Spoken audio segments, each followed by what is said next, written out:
जय जगन्नाथ नमस्कार। सकाल आज आम पाक केस आसाला केसटी है दीप्तिपुर कंटाबणियार एक मौसा को ब्लड कैंसर। तो आम अनारपुर हेल्पिंग ग्रुप रु आसीलु चिकन बबुल तपु तपुर आसी सकाल आसी देखला बेलू मौसा जन भी बेड्रे अच्छा। तो मौसा सहित आम अधिक किसी कथा पार्लु कारण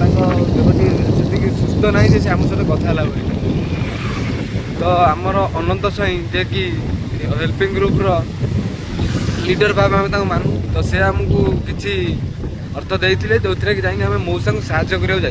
तो साहय कलु साहय करके जानिलु जे मौसा जनकर चलवा प्रति बहुत असुविधा। तो आम ग्रुप रे थिबा समस्त छोट बड़ भाई भौणी मैंने जहाँ भी जी मैंने अच्छा तो तरफ 100 टଙ୍କା लेखाएं भी साहय करती 100 टଙ୍କା आज डेट्रे किसी ना जब 100 टଙ୍କା लेखाएं साहय करती तो मौसा जनक आम किसी साहय अधिक किसी करें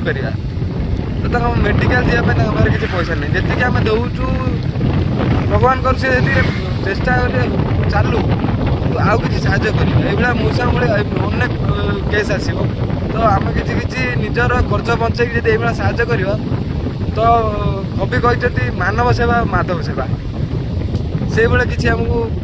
मैंने खुशी मिले जे कि आम अलारपुर लोक होम किसी साहय कर लोक मान तो चेष्टा सब बेले रही साहय करने केवल भाई मैंने आपड़ जब आउ तो आपण तरफ किसी चेष्टा करेंगे तो आम अच्छू जगह पर मौसा को नहीं साहय करूँ कि जगह पर मौसी को नहीं साहय करूँ आपण मानू सब वीडियो मध्यम देखईदेबू। तो रही जय जगन्नाथ।